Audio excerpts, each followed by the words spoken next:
زہرا نے ارمغان کی بات سن کے پہلے تو اسے گھور کے دیکھا، پھر دراز کھول کے پیپر نکال کے اس کے سامنے رکھ دیے۔ پڑھیں اسے، کیا لکھا ہے؟ ارمغان نے پیپر دیکھے اور نظریں چرانے لگا، پھر اسے غصے سے لال بھبوکا دیکھ کے بولا، دیکھو میں نے تم سے یہ شادی دادی سے اپنی جائیداد لینے کے لیے کی تھی، ہمارے بیچ یہی طے ہوا تھا، اب اگر انہیں پوتا چاہیے تو میں کیا کہہ سکتا ہوں؟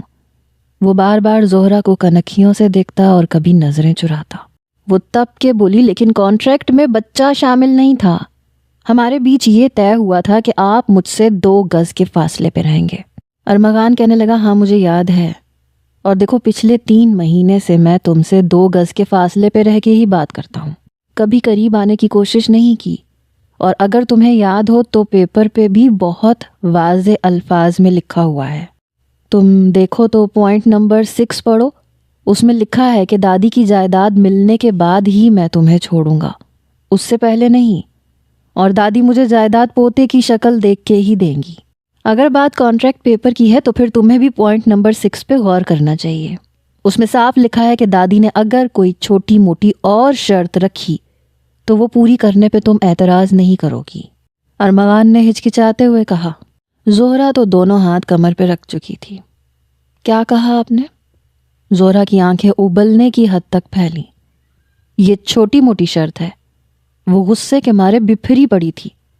بچہ پیدا کرنا کوئی گڈا گڈی کا کھیل نہیں ہے ارمغان صاحب، میری تو پوری زندگی برباد ہو جائے گی، کیونکہ بچہ پیدا کرنے میں عورت کی پوری فزکس چینج ہو جاتی ہے۔ مجھے بعد میں کون پوچھے گا؟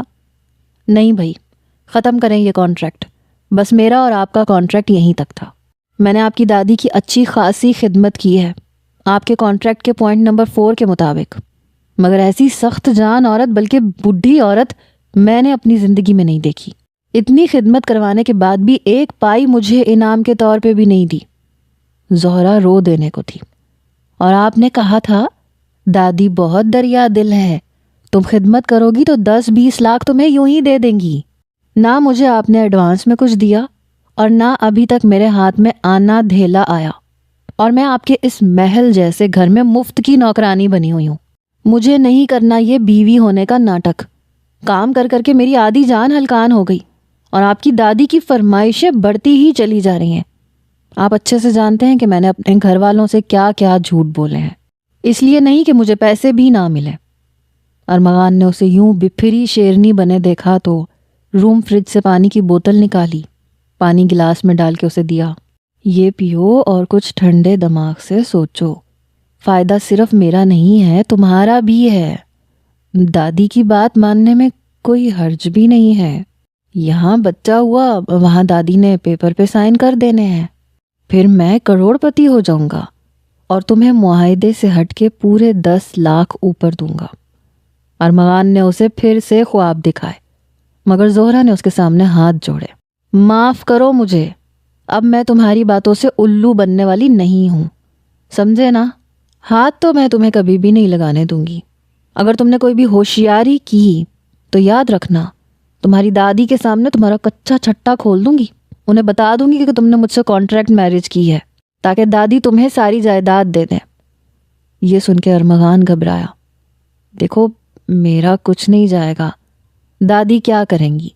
زیادہ سے زیادہ جائیداد نہیں دیں گی، مجھے الگ سے پیسے نہیں دیں گی تو کوئی بات نہیں، کھانے کو روٹی تو مجھے پھر بھی ملے گی، اے سی والا کمرہ میرا ہوگا، لیکن تمہارا کیا ہوگا؟ اچھی طرح سے سوچ لو، بس ایک بچہ ہی تو پیدا کرنا ہے۔ وہ اسے دیکھ رہا تھا۔ زہرا کہنے لگی، ہرگز بھی نہیں، میں یہ بات نہیں مان سکتی۔ وہ کہنے لگا، ٹھیک ہے، تمہاری مرضی ہے، میں کیا کر سکتا ہوں۔ زہرا کہنے لگی، بات سنو، ہم کچھ اور بھی دماغ لڑا سکتے ہیں۔ زہرا کے دماغ میں ایک نیا آئیڈیا آیا۔ ارمغان کہنے لگا، اچھا وہ کیا؟ کہیں تم ٹیسٹ ٹیوب بیبی کے بارے میں تو نہیں سوچ رہی؟ ویسے یہ بھی ہو سکتا ہے۔ ارمغان نے زہرا کا آئیڈیا سننے سے پہلے ہی اپنی انفارمیشن سامنے رکھی۔ زہرا کے تو کانوں سے دھواں نکلا۔ ایک زوردار تھپڑ اس نے اس کی کمر پہ رسید کیا۔ زیادہ فری ہونے کی کوشش مت کرو تو بہتر ہے، میں پہلے ہی کہہ چکی تھی میرے ساتھ بیہودہ باتیں مت کرنا۔ وہ کہنے لگا، تو اور کون سا طریقہ ہے؟ بس یہی 2 طریقے ابھی تک میرے سننے میں آئے ہیں۔ تیسرا طریقہ تو میں نہیں جانتا. چلو بتاؤ کون سا طریقہ ہے، ذرا میری نالج میں بھی اضافہ ہو جائے گا. اپنی کمر کو وہ بڑی مشکل سے اپنے ہاتھ سے سہلاتے ہوئے بولا. زہرا کہنے لگی میں ایسے کرتی ہوں، بچہ پیدا کرنے کا ناٹک کر لیتی ہوں. کہنے لگا اچھا تو اس سے کیا ہوگا؟ زہرا کہنے لگی تم یتیم خانے میں کہہ کے رکھو، اگر کوئی نومولود بچہ ان کے پاس آئے تو وہ ہمیں دے دیں، لیکن پورے 9 مہینے بعد. اس طرح بچہ بھی آ جائے گا، پیسے بھی تمہیں مل جائیں گے، اور میں بھی سیو رہوں گی. ارمغان کچھ سوچنے لگا. کہنے لگا دیکھو اگر میں یہ بات کہوں گا تو پھر تم کہو گی کہ میں بے شرم ہوں اور تمہارے ساتھ فری ہونے کی کوشش کر رہا ہوں، لیکن یہ ہے کچھ رسکی سا. زہرا کہنے لگی وہ کیسے؟ کہنے لگا خود سوچو، اب 3 مہینے تو ایسے ہی گزر جائیں گے، لیکن 4تھا مہینہ، 5واں مہینہ، 6واں، 7واں، 8واں مہینہ تم یہ کیا کر رہے ہو؟ ارمغان کی نظریں زہرا کے پیٹ کی طرف گئی تھیں. اس کی بات کا مطلب وہ سمجھ گئی تھی. فوراً سے دوپٹہ خود پہ پھیلا کے لے لیا. وہ میں کوئی چھوٹا سا تکیا یا گدی رکھ لوں گی؟ وہ کہنے لگا پھر بھی رسکی ہے. دیکھو نا، دادی ایک خاتون ہے، اگر دادا ہوتے تو یہ ترکیب چل سکتی تھی. کیا خبر کبھی دادی کہیں کہ آؤ چلو میں تمہاری مالش کر دیتی ہوں، تو پھر کیا کرو گی؟ ارمغان کی 100% کوشش تھی کہ زہرا اس بات پہ آمادہ ہو جائے کہ وہ بچہ پیدا کر لے گی. زہرا کہنے لگی مجھے تو تمہاری نیت میں فطور لگ رہا ہے. دادی کو کیا پڑی ہے؟ اور میں پاگل نہیں ہوں جو اپنے آپ کو کسی کو ہاتھ لگانے دوں، چاہے کوئی خاتون ہی کیوں نہ ہو. اگر یہ کرنا ہے تو میں تیار ہوں، لیکن جیسے ہی تمہیں پیسے ملیں گے تم 2 کروڑ مجھے دو گے. اب میں 50,000 نہیں لوں گی. اس نے نفی میں ہاتھ ہلاتے ہوئے کہا. او ہیلو، دیکھو زیادہ بڑھنے کی ضرورت نہیں ہے، کوئی قارون کا خزانہ نہیں ہے میری دادی کے پاس. اور جسے تم محل جیسا گھر کہہ رہی ہو نا، یہ صرف 200 گز پہ مشتمل 2 منزلہ گھر ہے. علاقہ بھی پرانا ہے. اس کی مالیت بڑی مشکل سے 2 کروڑ کی ہے، اور اس کے علاوہ دادی کے پاس کچھ زمینیں ہیں. کچھ ابا کی فیکٹری ہے، وہ بھی بہت چھوٹی سی، جہاں پہ میں کام کرتا ہوں. اس میں کچھ پیسے لگے ہوئے ہیں، سب مل ملا کے بس 1 کروڑ ہی ہوگا. اس پہ بھی دادی سام بن کے بیٹھی ہے. اب گھر تو میں بیچنے سے رہا، باقی بچ گیا 1 کروڑ. تو اس میں سے 50 سے 60 لاکھ تمہیں دے سکتا ہوں. 40 مجھے چاہیے تاکہ میں اپنے باپ کا کام بڑھا سکوں. اتنی سی بات دادی کی عقل میں نہیں آ رہی. کہتی ہیں تمہارے باپ نے 10 لاکھ میں کام کیا تھا، 10 میں ہی تم کرو. ارے 10 لاکھ میں آج کل کیا آتا ہے؟ بڑی مشکل سے میں دادی کی دوائیاں اور گھر کا خرچہ پورا کر رہا ہوں. پیسے مانگے تو دادی نے شادی کی شرط رکھ دی کہ شادی کے بعد میں ذمہ دار ہو جاؤں گا. ارے بغیر پیسے کے کوئی ذمہ دار نہیں ہوتا. پکڑ کے میرے سر پہ مصیبت ڈال دی. اس لیے سوچا کہ چلو تمہارا بھی بھلا ہو جائے گا، مجھے بھی پیسے مل جائیں گے. 2 کروڑ تمہیں دے کے میں نے سڑک پہ بھیک نہیں مانگنی. اور ویسے یتیم خانے میں اگر چھوٹے سے بچے کا انتظام 3 چوتھے مہینے میں ہی ہو گیا تو میں کیا کروں گا؟ کوئی ضروری ہے کہ 9 مہینے بعد ہی ہمیں بچہ ملے؟ اور یہ بھی ممکن ہے کہ 9 مہینے بعد ہمیں بچہ نہ ملے، تب بھی یہ پلان بالکل فیل ہے. دیکھو میں سب کچھ نیچرل طریقے سے چاہتا ہوں تاکہ دادی کے سامنے ہمارا جھوٹ نہ آ سکے. زہرا کہنے لگی اچھا چلو مان لیا، تم نے بچہ نیچرل طریقے سے پیدا کر لیا اور تمہیں پیسے بھی مل گئے، تو پھر اس بچے کا کیا ہوگا؟ میں تو نہیں سنبھالوں گی، کیونکہ میں تمہاری اوریجنل بیوی تھوڑی ہوں. وہ کچھ سوچ میں پڑ گیا. کہنے لگا ہاں یہ بات بھی ہے. پھر میں اس بچے کو یتیم خانے میں دے دوں گا، کیونکہ جب تک میں اسٹیبلش نہیں ہو جاتا میں بیوی بچے والے پنگے میں پڑنا ہی نہیں چاہتا. دیکھو تمہیں بھی پیسے مل جائیں گے، بچہ بھی ٹھکانے لگ جائے گا، دادی پیسے دے بھی دیں گی، سب کچھ سیٹ ہو جائے گا. لیکن زہرا کا دل ابھی بھی مطمئن نہیں تھا. نفی میں سر ہلانے لگی. نہیں میں یہ نہیں کر سکتی، کچھ اور سوچو، کچھ بھی سوچو، لیکن کچھ ایسا نہیں سوچو کہ تم میرے قریب آؤ یا مجھے ہاتھ بھی لگاؤ. ایسے کرو تم کسی اور لڑکی کو اس کام کے لیے ہائر کر لو. وہ کہنے لگا واہ جی واہ، تمہیں دینے کے لیے میرے پاس پیسے نہیں ہیں، ادھار پہ تمہیں رکھا ہوا ہے. اب میں ایک اور لڑکی کا پنگا لے لوں، تمہیں پیسے دوں گا یا اسے دوں گا؟ یہ سب کرنا تھا تو پہلے بتا دیتی، میں کسی اور سے بات کر لیتا. اتنے پیسے تھوڑی ہیں کہ تمہیں بھی دوں اور اس لڑکی کو بھی دوں. اور مصیبت یہ ہے کہ دادی کے سامنے تم میری بیوی ثابت ہو چکی ہو. میں کسی اور لڑکی کے ساتھ ایسا کچھ نہیں کر سکتا. زہرا کہنے لگی میرے ساتھ بھی نہیں کر سکتے. سمجھے نا تم؟ اپنی دادی کو کچھ بھی کہہ دو کہ میں بانجھ ہوں، مجھے اولاد نہیں ہو سکتی. وہ کہنے لگا اگر میں نے یہ بات کہی تو پھر سمجھو کہ ڈوب گئے پیسے. زہرا کہنے لگی میں کچھ نہیں جانتی. 3 مہینے میں نے تمہارے گھر پہ نوکروں کی طرح کام کیا ہے. ایسا کرو مجھے نہ دو پیسے، مجھے نہیں کرنا یہ ڈرامہ. میں اپنے گھر والوں کے ساتھ مزید جھوٹ نہیں بول سکتی. ارمغان کہنے لگا تو میں کیا کروں؟ دیکھو میں تمہیں جانے نہیں دوں گا. مجھے مصیبت میں پھنسا کے تم فرار کا راستہ ڈھونڈ رہی ہو. یاد رکھو اگر تم نے ایسی کوئی بھی حرکت کی تو نکاح نامہ تمہارے گھر پہ میں خود لے کے آؤں گا اور کہوں گا کہ آپ کی بیٹی نے مجھ سے نکاح کیا ہے. 3 مہینے سے میرے ساتھ رہ رہی ہے. اور یہ بات سن کے تمہارے ماں باپ بھی تمہیں پھولوں کے ہار نہیں پہنائیں گے، دھکے دے کے نکال دیں گے. اس کی بات سن کے زہرا کا پارا ہائی ہوا تھا. ایک تو میں نے تمہاری باتوں میں آگے پتہ نہیں کیوں اتنا بڑا قدم اٹھا لیا، اور تم مجھے دھمکی دے رہے ہو. تمہاری تو ایسی کی تیسی کر کے رکھ دوں گی. اس سے پہلے کہ وہ تکیہ اٹھا کے اسے مارتی وہ بھاگتا ہوا کمرے سے باہر نکل گیا. رات کے 3 بج رہے تھے. جاہل لڑکی، پتہ نہیں میری قسمت کب بدلے گی. وہ لاؤنج کے صوفے پہ کشن رکھ کے لیٹ چکا تھا. ابھی ارمغان نے اپنی پڑھائی کمپلیٹ کی ہی تھی جب اس کے والد کا ایکسیڈنٹ ہو گیا اور وہ موقع پر ہی جہان فانی سے کوچ کر گئے. والدہ پہلے ہی نہیں تھیں، دادی نے ہی ارمغان کو پالا تھا. والد کے انتقال پر ان کی چھوٹی سی فیکٹری کی ذمہ داری ارمغان پہ آ گئی. ہر چیز دادی کے نام پہ تھی. کام کو بڑھانے کے لیے جب ارمغان نے دادی سے یہ کہا کہ اسے پیسوں کی ضرورت ہے اس لیے زمین بیچ کر پیسے اسے دے دیں تاکہ وہ کام کو مزید بڑھا سکے، لیکن اس کی دادی نے کہا کہ جب تمہارا باپ انہی پیسوں میں سارے اخراجات پورے کر رہا تھا تو تم کیوں نہیں کر سکتے؟ دادی آپ کیوں نہیں سمجھتی؟ بابا جس طرح سے کام کر رہے تھے گھر کے صرف اخراجات پورے ہو جاتے تھے. مجھے آگے بڑھنا ہے ورنہ میں بھی بابا کی طرح صرف اخراجات ہی پورے کروں گا، ترقی نہیں کر سکتا. خدا کے لیے بات کو سمجھنے کی کوشش کریں. مجھے پیسوں کی اشد ضرورت ہے. دیکھو میاں میں تمہیں پیسے نہیں دے سکتی. مجھے پتا ہے تم پیسے اڑا دو گے، برباد کر دو گے، مجھے پائی پائی کا محتاج کر دو گے. اور یہ جس زمین کی تم بات کر رہے ہو وہ میرے شوہر نے خریدی تھی، تمہارے دادا نے، اس لیے وہ میرے نام ہے، میں تو نہیں بیچتی. ارمغان کا منہ کھلے کا کھلا رہ گیا. دادی تو میرے نام کیا ہے؟ یہ گھر بھی آپ کے نام ہے. جو فیکٹری ابا کے نام ہے وہ تو میں بیچنے سے رہا. کام کاروبار کیسے کروں گا؟ آپ کو پتہ ہے اتنے کم پیسوں میں اب کچھ نہیں آتا. پہلے دور اور تھا، کپڑا سستا آتا تھا اور ورکرز کی تنخواہیں کم تھیں. وہاں ورکرز نے میری جان کھا رکھی ہے. کہتے ہیں پیسے بڑھاؤ ورنہ ہم کام چھوڑ دیں گے. مشینیں پرانی ہو چکی ہیں، مجھے نئی مشینیں خریدنی ہیں. فیکٹری میں پیسے ہر صورت لگانے پڑیں گے، آپ سمجھتی کیوں نہیں ہیں؟ دادی نے ماتھے پہ بل ڈالے.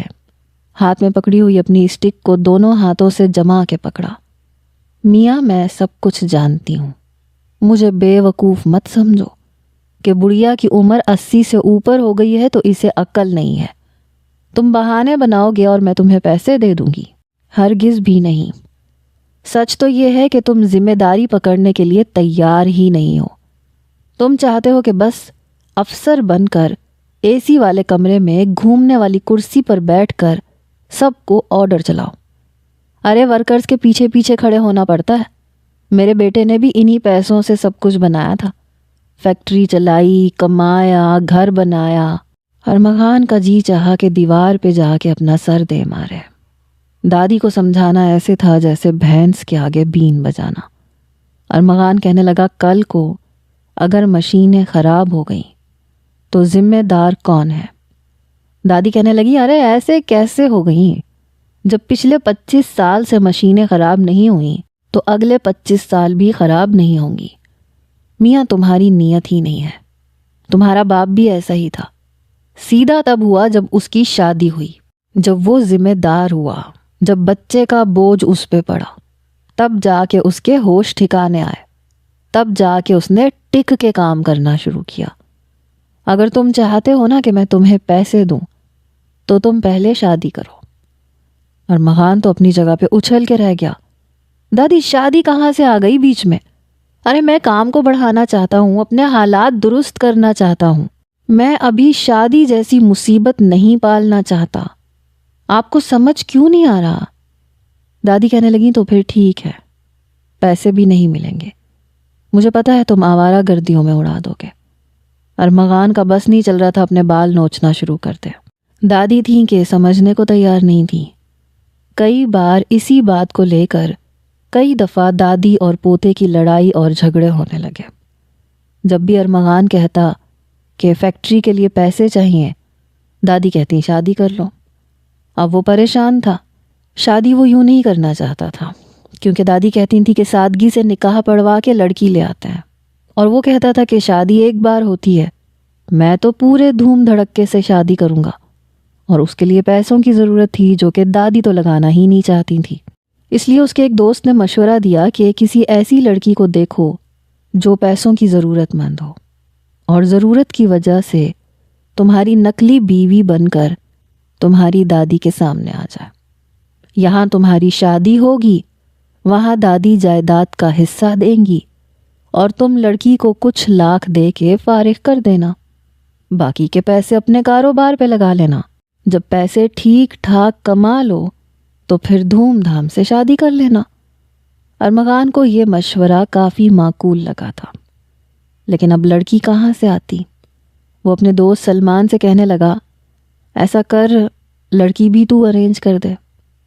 سلمان کہنے لگا، یار میرے بھائی کے ساتھ ایک لڑکی یونیورسٹی میں پڑھتی ہے، آئے روز رونے روتی رہتی ہے، میرے چھوٹے بھائی عمران سے کہتی ہے کہ میں بہت ضرورت مند ہوں، فیس بھرنے کے لیے پیسے نہیں ہیں، کتابیں خریدنے کے لیے پیسے نہیں ہیں، بڑی مشکل سے پڑھائی کا خرچہ کر رہی ہوں۔ ایسی باتیں سنا سنا کے اس سے پیسے بٹورتی ہے۔ عمران ایک بار اس سے بڑا تنگ آیا ہوا تھا تو اس نے مجھ سے ذکر کیا تھا، مجھے لگتا ہے وہ لڑکی اس کام کے لیے مان جائے گی۔ ارمغان کو تو اس وقت کوئی بھی لڑکی چلتی، اس نے کون سا شادی کرنی تھی یا زندگی گزارنی تھی، بس اپنا کام ہی تو نکلوانا تھا۔ جب عمران نے اسے زہرہ کا ذکر کیا تو وہ میٹنگ کے لیے فوراً تیار ہو گئی۔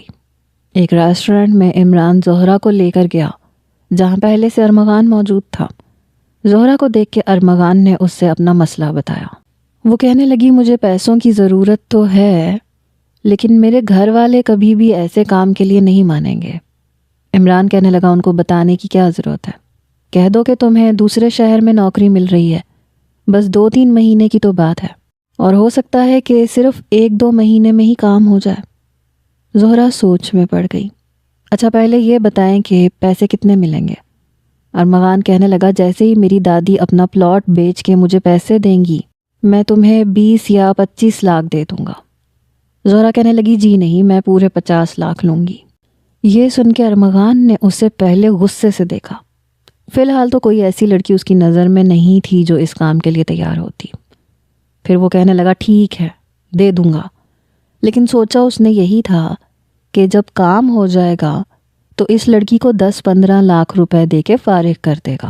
لیکن اگلے ہی روز جب ایگریمنٹ لے کر ارمغان نے زہرہ سے کہا کہ سائن کرو تو اس نے ایک نظر ایگریمنٹ پڑھا، پھر کہنے لگی، اس میں 2-4 چیزیں ایڈ کریں۔ ایک تو یہ کہ آپ مجھ سے 2 گز دور رہ کے بات کریں گے، مجھ سے زیادہ قریب آنے کی کوشش نہیں کریں گے۔ وہ مان گیا، کہنے لگا، مجھے اس سے فرق نہیں پڑتا کیونکہ مجھے لڑکیوں میں ویسے بھی کوئی خاص دلچسپی نہیں ہے۔ دوسری شرط اس نے یہ رکھی کہ وہ اسے ایک چیک رقم درج کر کے سائن کر کے دے گا، جسے وہ اس وقت کیش کروائے گی جب کام ہو جائے گا۔ اس بات پہ ارمغان سوچ میں پڑ گیا۔ عمران کہنے لگا، کیا سوچ رہے ہو، دے دو چیک، ڈیٹ 3 مہینے بعد کی ڈال دو۔ وہ کہنے لگا، میں رقم ابھی درج نہیں کروں گا، میں فی الحال چیک ویک نہیں دوں گا، لیکن پیسے دے دوں گا، میں ایگریمنٹ پہ لکھ چکا ہوں۔ زہرہ کہنے لگی، میں کیسے بھروسہ کر لوں، ایگریمنٹ کا کیا ہے، آپ پھاڑ کے پھینک بھی سکتے ہیں۔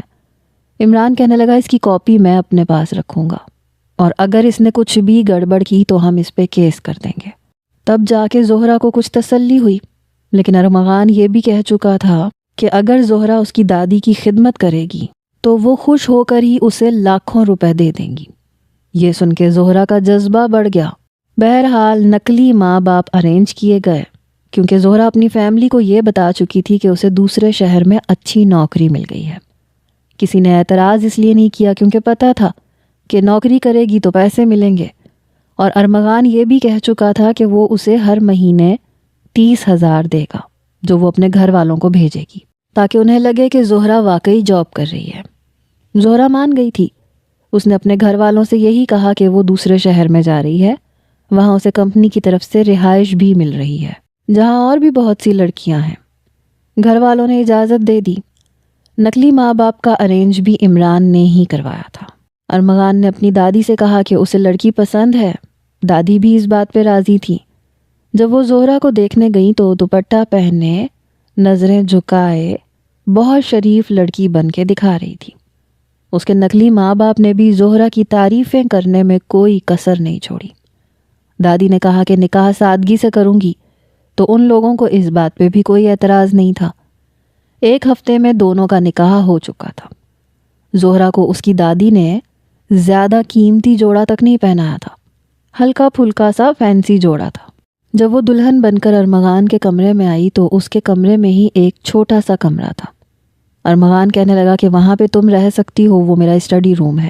زہرہ کہنے لگی چلو یہ تو اچھی بات ہے، ورنہ ایک کمرے میں رہنے کے حق میں بالکل نہیں تھی۔ لیکن جیسے ہی وہ اسٹڈی روم میں گئی تو وہ بہت چھوٹا سا کمرہ تھا۔ آدھی دیواروں پہ تو شیلفیں بنی ہوئی تھیں، موٹی موٹی کتابیں پڑی ہوئی تھیں، ایک لیپ ٹاپ بھی تھا، ایک ریوالونگ چیئر تھی، اور ایک سائڈ پہ رائٹنگ ٹیبل بھی تھا۔ باقی بس تھوڑی سی جگہ بچتی تھی۔ ارمغان نے اپنے کمرے سے ایک میٹرس بیڈ کے نیچے سے نکال کے اسے دیا کہ یہ بچھا لو اور سو جاؤ۔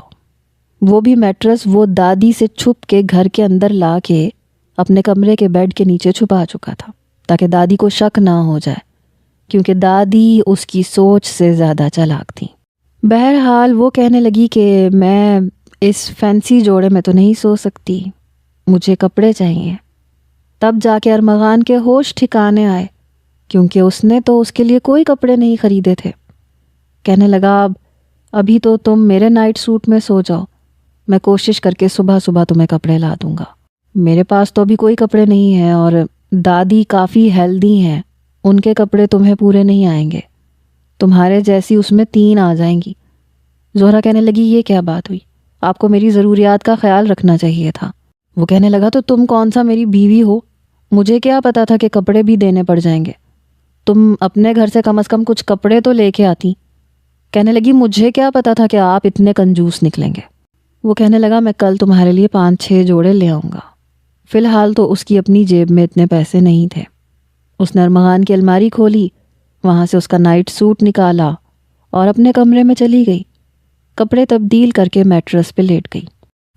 لیکن مسئلہ یہ تھا کہ اے سی ارمغان کے کمرے میں تھا، اسٹڈی روم میں کوئی بھی اے سی نہیں تھا، بس ایک پنکھا تھا۔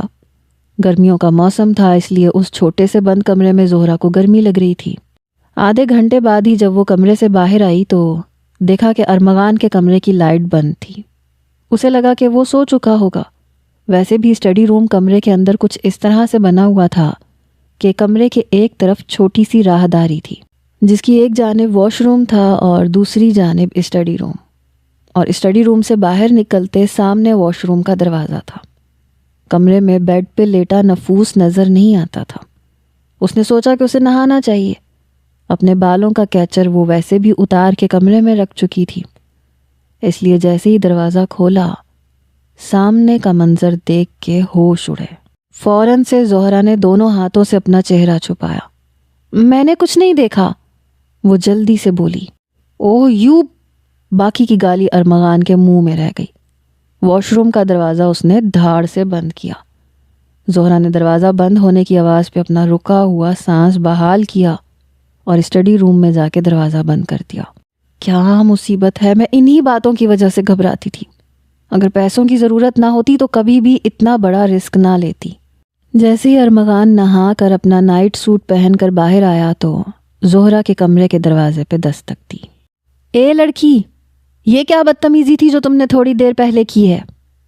زہرا نے اندر سے ہی آواز لگائی، دیکھیں مجھے نہیں پتا تھا کہ آپ واش روم میں ہیں. ایک تو آپ نے کمرے میں اپنے اے سی لگا رکھا ہے اور میرے کمرے میں چھوٹا سا پنکھا ہے، اور گرمی دیکھی ہے آپ نے، درجہ حرارت 40 کو کراس کر رہا ہے. میں تو نہانے کے لیے جانے والی تھی، مجھے کیا پتا تھا کہ وہاں پہلے سے آپ ہوں گے. آپ کو دروازہ لاک کرنا چاہیے تھا، مگر بے فکر رہیں، آپ کی عزت بالکل محفوظ ہے، میں نے آپ کو بالکل نہیں دیکھا. ارمغان کہنے لگا، شٹ اپ. دیکھو جب بھی تم واش روم میں جاؤ گی تو مجھے بتا کر جاؤ گی تاکہ ایسی غلطی میں نہ کروں. اور دوسری بات، جب میں جاؤں گا تو میں بھی تمہیں دروازہ کھٹکھٹا کے بتاؤں گا، کیونکہ میرے واش روم کا لاک خراب ہے، اس لیے آئندہ احتیاط برتنا. زہرا کہنے لگی، جی ٹھیک ہے. بہرحال جب وہ کمرے میں چلا گیا تو زہرا نہانے گئی.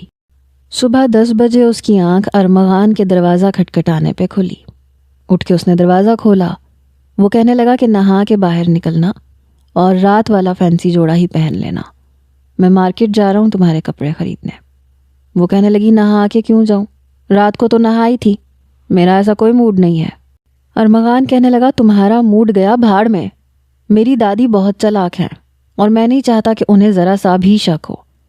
زہرا کہنے لگی، کیا مطلب، کس بات کا شک؟ ارمغان کہنے لگا، دیکھو زیادہ ننھی منی بننے کی کوشش مت کرو، شادی کی صبح ہر لڑکی نہا کر ہی باہر جاتی ہے. زہرا کہنے لگی، اچھا ٹھیک ہے. ارمغان جا چکا تھا. وہ نہا کر جب کمرے سے باہر گئی تو دادی بھی جاگ گئی تھی. زہرا کو دیکھ کر اسے اپنے پاس بلایا. کہنے لگی، ملازمہ آنے والی ہے، لیکن دیکھو ہمارے گھر میں ہر کام کے لیے ملازمین نہیں ہیں، اس لیے کھانا بنانے کی ذمہ داری تمہاری ہوگی. وہ کہنے لگی، جی دادی، آپ کو پتہ ہے کھانا تو میں بہت مزے کا بناتی ہوں، مجھے تو کھانا بنانے کا بہت شوق ہے. وہ چاہتی تھی کہ دادی اس سے خوش ہوں تاکہ اسے پیسے ملیں.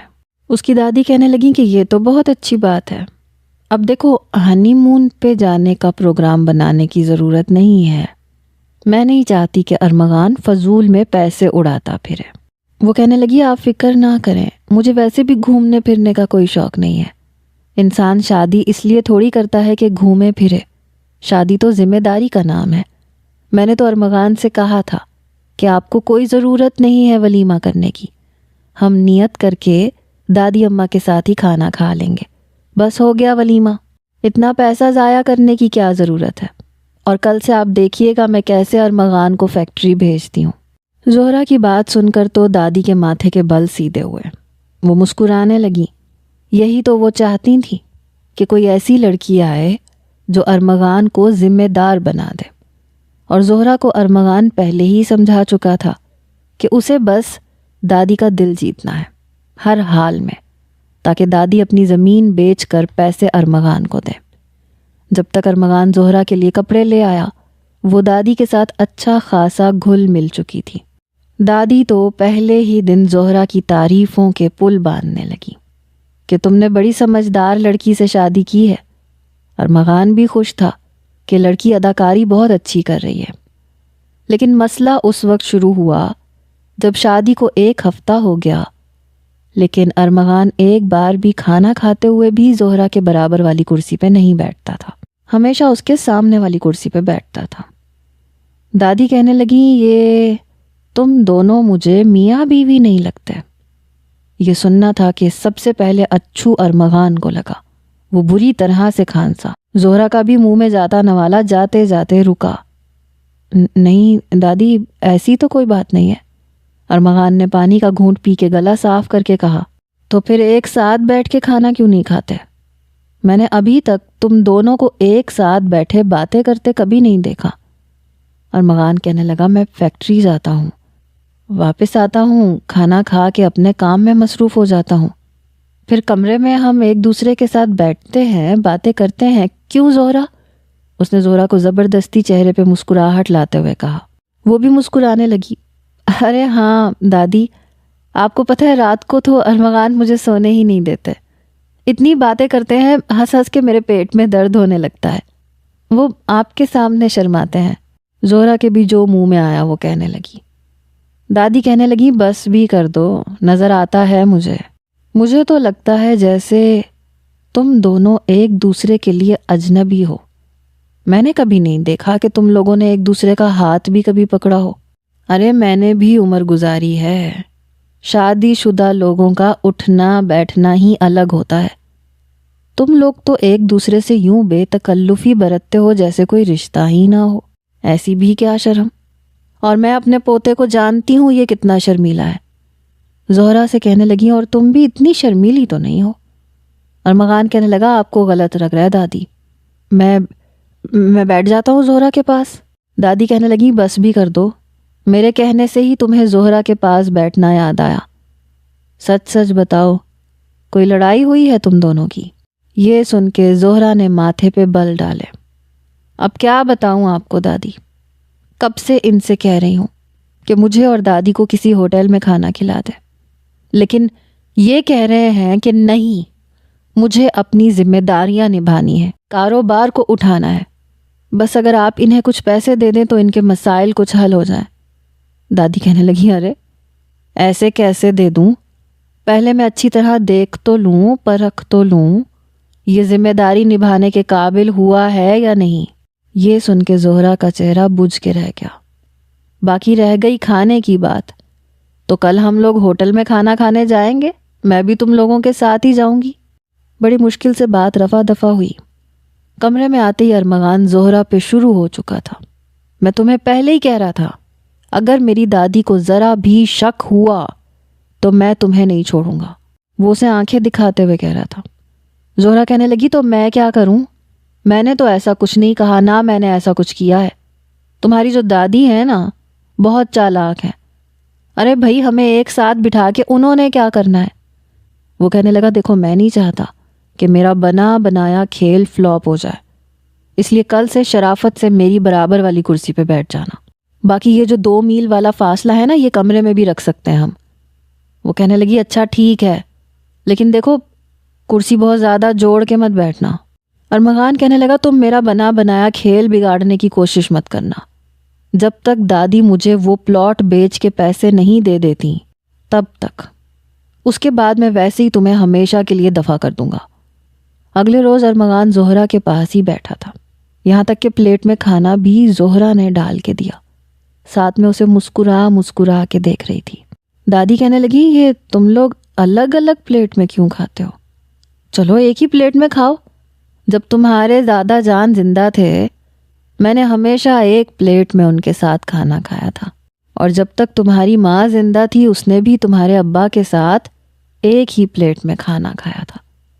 چلو شاباش ارمغان، پہلا نوالا تم زہرا کے منہ میں ڈالو. یہ سن کے زہرا نے اسے غصے سے گھور کے دیکھا، لیکن ارمغان زبردستی کی مسکراہٹ چہرے پہ سجائے اپنے ہاتھ سے نوالا توڑ کے اس کے منہ میں ڈال چکا تھا. کہنے لگا دادی آپ بھی عجیب ہیں.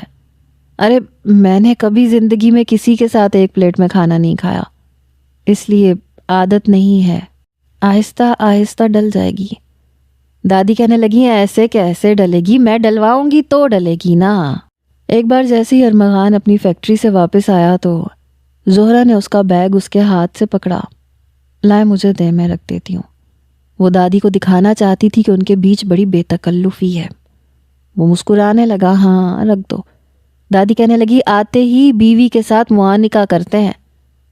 یہ سن کے دونوں اپنی جگہ پہ ہل کے رہ گئے. دادی اب یہ کیسی باتیں کر رہی ہیں؟ اب آپ کے سامنے ایسی حرکتیں کرتے ہوئے ہم لوگ کتنے برے لگیں گے. یہ بات زہرا نے کہی تھی کیونکہ وہ چاہتی ہی نہیں تھی کہ ارمغان اسے ہاتھ بھی لگائے.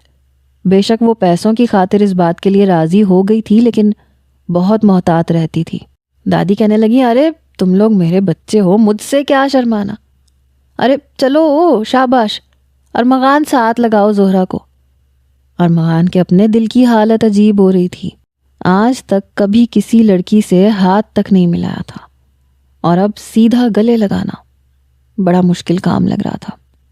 دوسری طرف زہرا اسے غصے سے گھور رہی تھی کہ اسے گلے نہ لگائے، لیکن دادی سامنے صوفے پہ بیٹھی تھی. ارے چلو بھائی سمجھ نہیں آ رہا تمہیں، میں تم سے کیا کہہ رہی ہوں. ارمغان جب زہرا کی غصے سے بھری آنکھیں دیکھتا تو ہمت ہی نہیں پڑتی تھی کہ اس کے قریب بھی جائے، مگر دادی کی گھورتی ہوئی نظر جیسے ہی اس پہ جمی ہوئی تھی۔ اس نے آگے قدم بڑھایا، زہرا کا بازو کھینچ کر اسے اپنی طرف کھینچا۔ اس سے پہلے کہ وہ اس کے ساتھ لگتی، اس کے سینے پہ ہاتھ رکھ چکی تھی تاکہ سینے سے نہ لگ سکے۔ ارمغان نے اپنا ہاتھ اس کی کمر پہ رکھا تو ایک کرنٹ تھا جو زہرا کو اپنے وجود میں لگتا ہوا محسوس ہوا تھا۔ جلدی سے وہ پیچھے ہٹ گئی، اور پھر تو جیسے دادی نے حد کر دی۔ کھانا بھی دونوں کو ایک ساتھ بیٹھ کے کھانا پڑتا۔ جیسے ہی کمرے میں گئے تو زہرا اس بار اس پہ پھٹ پڑی۔ دیکھو، میں یہ سارا ناٹک نہیں کر سکتی۔ آئندہ تم نے مجھے اپنے قریب کرنے کی کوشش کی تو میں دادی کا بھی لحاظ نہیں کروں گی، تمہارا منہ توڑ کے رکھ دوں گی، وہ غصے سے بولی تھی۔ دیکھو، اپنا دماغ درست رکھو تو بہتر ہوگا۔ مجھے نہ تو تم میں کوئی دلچسپی ہے اور نہ ہی تمہیں ہاتھ لگانے میں۔ دادی کے سامنے تمہارے قریب ہونا میری مجبوری ہے۔ میں نہیں چاہتا کہ انہیں شک ہو۔ اگر انہیں ذرا سا بھی شک ہو گیا تو میرے اس سارے ناٹک کا کوئی فائدہ نہیں ہوگا۔ زہرا کچھ دیر تو اپنا جی جلاتی رہی، لیکن پھر اسٹڈی روم میں جا کے سو گئی۔ صبح چھٹی تھی اور ارمغان کا دیر تک سونے کا ارادہ تھا، لیکن صبح صبح دادی نے دروازے پہ دستک دے دی۔ مجبوراً ارمغان کو اٹھنا پڑا، لیکن بے دہانی میں وہ دروازہ کھول چکا تھا، یہ سوچے سمجھے بغیر کہ زہرا اسٹڈی روم میں سو رہی ہے۔ دادی نے جب بیڈ کو خالی دیکھا تو کہنے لگی، زہرا کہاں ہے؟ یہ سن کے ارمغان کا دماغ روشن ہوا، ورنہ وہ آدھی نیند میں تھا۔ کہنے لگا، وہ کتابیں پڑھ رہی ہے، اسے کتابیں پڑھنے کا بہت شوق ہے، اسٹڈی روم میں ہوگی۔ دادی کہنے لگی، یہ کیا بات ہے؟ اچھا ہٹو، مجھے کام ہے اس سے۔ یہ کہہ کے دادی نے ارمغان کو پیچھے ہٹایا اور کمرے میں داخل ہو گئی۔ اسٹڈی روم کا دروازہ کھٹکھٹایا اور ارمغان کا دل بڑی زور زور سے دھڑکنے لگا کہ پتہ نہیں اب زہرا کیا بولے گی، کیونکہ وہ تو یہی سمجھے گی کہ دروازہ ارمغان نے کھٹکھٹایا ہے۔ ہاں ٹھیک ہے، آپ واش روم جا سکتے ہیں، میں دروازہ کھول کے نہیں آؤں گی۔ زہرا کو لگا کہ شاید واش روم جانے سے پہلے وہ اس کے دروازے پہ دستک دے رہا ہے، کیونکہ واش روم کے دروازے کا لاک جو خراب تھا۔ دادی کہنے لگیں، دروازہ کھولو۔ دادی کی آواز سن کے زہرا کی دونوں آنکھیں کھلی۔ دادی آپ، یہ کہہ کے وہ اٹھ کھڑی ہوئی۔ جیسے اس نے دروازہ کھولا تو سامنے دادی اور ارمغان دونوں کھڑے تھے۔ دادی کہنے لگی، مجھے پہلے تو شک تھا لیکن اب یقین ہو گیا ہے۔ یہ سن کے ارمغان کا تو دل دھک سے رہ گیا۔ دادی، ایسی کوئی بات نہیں ہے۔ ارمغان نے بات کو کور کرنا چاہا۔ تم چپ رہو، تم بتاؤ کب سے چل رہا ہے یہ سب کچھ؟ کب سے تم دونوں کے بیچ میں ناراضگی ہے اور کیوں ہے؟ پھر زہرا سے کہنے لگی، اگر بیوی شوہر سے منہ موڑ کے سوئے تو فرشتے لعنت بھیجتے ہیں، اور تم تو دوسرے کمرے میں سو رہی ہو۔ زہرا کہنے لگی، دادی وہ ارمغان کہہ رہے تھے کہ روز روز ٹھیک نہیں ہوتا، اس لیے ہم نے سوچا کہ الگ الگ سو جانا چاہیے۔ دادی کہنے لگی، کیا مطلب ہے تمہارا؟ پھر ارمغان سے کہنے لگی، یہ تم کیوں پابندی لگا رہے ہو؟ وہ کہنے لگا، اس لیے کیونکہ آپ مجھے پیسے نہیں دے رہی۔ کاروبار نہیں بڑھے گا تو میں فیملی تھوڑی بڑھا سکتا ہوں، اور اگر یہ روز میرے بیڈ پہ سوئے گی تو آپ جانتی ہیں کہ پھر۔ ارمغان کی بات سن کے دادی کہنے لگی، اچھا تو یہ بات ہے، تمہیں میں پیسے اس وقت دوں گی جب میں اپنے پوتے کی شکل دیکھوں گی۔ اس بات نے دونوں کے ہوش اڑا کے رکھ دیے تھے۔ یہ کہہ کے دادی تو جا چکی تھیں، لیکن اب یہ دونوں سوچ میں پڑ گئے کہ آگے کیا کریں۔ ارمغان نہیں چاہتا تھا کہ اس کی چالاک دادی کو پھر سے اس پہ شک ہو۔ جو کام زہرا کہہ رہی تھی وہ اسے رسکی لگ رہا تھا، اس لیے چاہتا تھا کہ بچہ اسی کا ہو۔ کیا پتہ دادی کا دماغ گھوم جاتا تو کہتی کہ بچے کا اور باپ کا DNA ٹیسٹ کر کے ہی پیسے دوں گی۔ اس لیے ضروری تھا کہ وہ زہرا کو اس بات پہ راضی کرتا، مگر وہ مان کے ہی نہیں دے رہی تھی۔ رات کو جب زہرا کمرے میں آئی تو کہنے لگی، مجھے نہیں لگتا کہ تمہاری دادی کا پیسے دینے کا کوئی ارادہ ہے، اس لیے میں کل ہی واپس اپنے گھر چلی جاؤں گی۔ بھاڑ میں جائے تمہارا ایگریمنٹ، ویسے بھی تم نے کون سا مجھے پیسے دیے ہیں۔ ارمغان کہنے لگا، ہر مہینے تمہارے گھر 30,000 بھیجتا ہوں، تم ویسے ہی احسان فراموش ہو۔ زہرا اسٹڈی روم میں چلی گئی۔ ارمغان بھی اپنے بیڈ پہ لیٹ چکا تھا۔ کچھ دیر بعد ارمغان کو واش روم بند ہونے کی آواز آئی تو اس کے دماغ میں ایک آئیڈیا آیا۔ وہ جلدی سے اٹھا، اسٹڈی روم کا دروازہ کھولا اور اسے اندر سے لاک کا بٹن دبا کے دروازہ بند کر دیا۔ اسٹڈی روم کا دروازہ لاک ہو چکا تھا۔ وہ جا کے اپنے بیڈ پہ لیٹ گیا۔ کچھ دیر بعد زہرا نہا کے باہر نکلی، مگر جیسے ہی اسٹڈی روم کا دروازہ کھولنا چاہا، دروازہ لاک تھا۔ ارے یہ دروازہ کیسے لاک ہو گیا؟ زہرا نے بڑی کوشش کی کہ دروازہ کھل جائے۔ ارے یار کیا شور مچا رکھا ہے، چین نہیں ہے تمہیں؟ ارمغان نے جان بوجھ کے یوں ظاہر کیا جیسے گہری نیند میں ہو۔ ارمغان، وہ میرا کمرہ لاک ہو گیا ہے، پتہ نہیں کیسے، پلیز اسے کھول دو، زہرا اس کے پاس آ کے کہنے لگی۔ ارمغان نے یوں آدھی آنکھیں کھولی جیسے نیند سے بے حال ہو۔ میں کیا کروں، اس وقت دروازہ تو توڑنے سے رہا، شور ہوگا تو دادی اٹھ جائیں گی، ایسے کرو میرے بیڈ پہ سو جاؤ۔ ارمغان کی بات سن کے زہرا کہنے لگی سوال ہی پیدا نہیں ہوتا۔ ارمغان کہنے لگا پھر جاؤ دادی کے پاس جا کے سو جاؤ، کیونکہ میرے کمرے میں تو کوئی صوفہ نہیں ہے جہاں تم سو سکو، ویسے لاؤنج کے صوفے پہ بھی تم سو سکتی ہو، مگر دادی رات کو اپنے کمرے سے باہر آ کے ہی تہجد پڑھتی ہیں، ان کے سوالوں کے جواب دینے کے لیے تیار رہنا، اور میں تمہاری خاطر جھوٹ بالکل بھی نہیں بولوں گا۔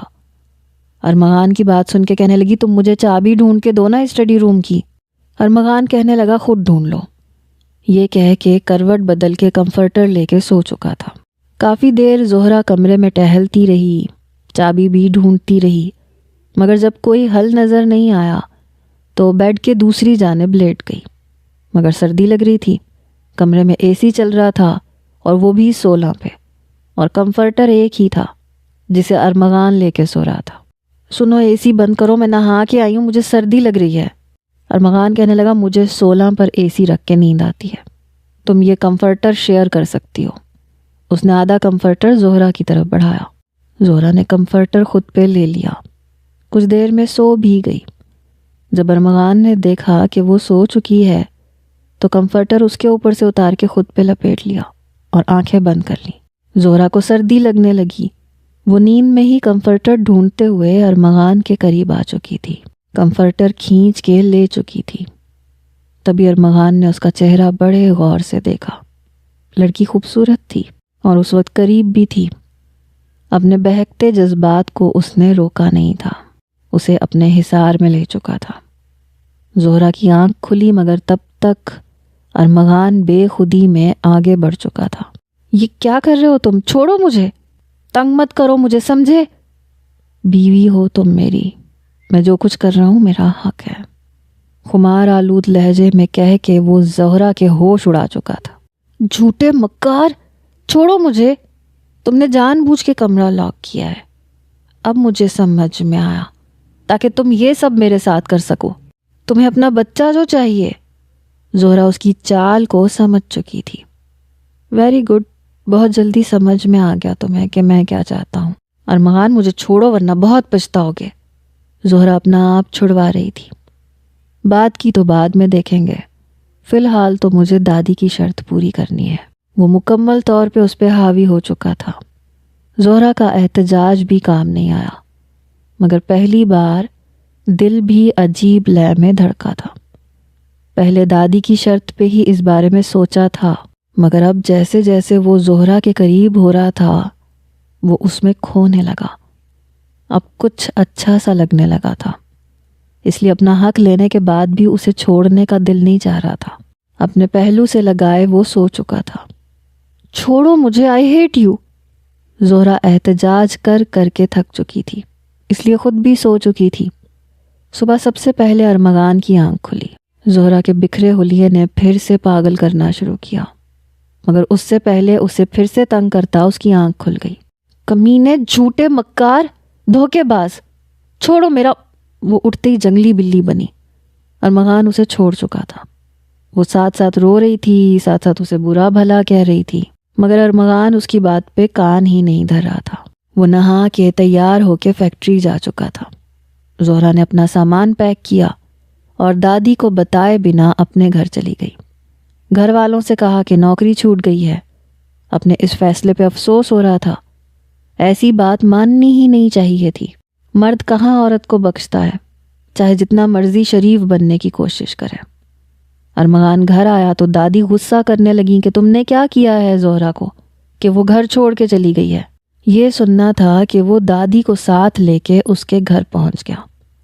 دادی تو اس کا اصل گھر اور اصل ماں باپ کو دیکھ کے حیران ہوئی۔ زہرا کے ہوش دادی اور ارمغان کو دیکھ کے اڑے۔ زہرا کے والد کو نکاح نامہ دکھایا جا چکا تھا کہ آپ کی بیٹی نے مجھ سے نکاح کیا ہے اور پچھلے 3 ماہ سے وہ میرے ساتھ رہ رہی ہے۔ یہ سن کے زہرا نے بھی دادی کو ساری بات بتا دی۔ دادی غصے سے ارمغان کو دیکھنے لگی، پھر کہنے لگی جو کچھ میرے پوتے نے کیا ہے اس کی سزا میں اسے دوں گی، لیکن آپ اپنی بیٹی کو ہمارے ساتھ بھیج دیں۔ میں دیکھتی ہوں کہ یہ زہرا کو کیسے طلاق دیتا ہے۔ میں سب کچھ زہرا کے نام لگا دوں گی۔ اور ہوا بھی یہی۔ دادی نے پیسے زہرا کے اکاؤنٹ میں ڈلوا دیے۔ ارمغان جب کمرے میں آیا تو کہنے لگا چلو شکر ہے، دادی نے پیسے تو تمہارے اکاؤنٹ میں ڈلوائے، اب ساری مشکل حل ہو جائے گی۔ چلو مجھے چیک بنا کے دو تاکہ میں کل سے اپنا کاروبار بڑھاؤں۔ زہرا کہنے لگی اور اگر میں نہ دوں تو؟ ارمغان کہنے لگا وہ کیوں؟ دیکھو ہمارے بیچ یہی طے ہوا تھا کہ اپنی آدھی بات کہہ کے وہ چپ ہوا۔ پھر کہنے لگا نکاح تو نکاح ہوتا ہے جانے من، میں تمہارے کسی کانٹریکٹ کو نہیں مانتا، میں تو بس نکاح کو مانتا ہوں اور تمہیں کبھی نہیں چھوڑوں گا، اسی لیے تو تمہارے گھر والوں کے سامنے سارا سچ کھول دیا تھا۔ زہرا کہنے لگی پھر بھی اگر میں سائن نہ کروں تو؟ ارمغان نے اس کا بازو پکڑ کے کھینچ کے اسے خود سے قریب کیا۔ تو میں پیار سے منا لوں گا، آئی لو یو زہرا، یہ کہہ کے اس کے ہونٹوں کو چھونے لگا۔ تم نے ویسے بھی مجھ پہ اپنا جادو چلا دیا ہے، ایک ہی رات میں تمہارے حسن کے سحر میں جکڑا جا چکا ہوں، باہر نکلنا مشکل ہے۔ زہرا کے چہرے پہ مسکراہٹ پھیلی تھی۔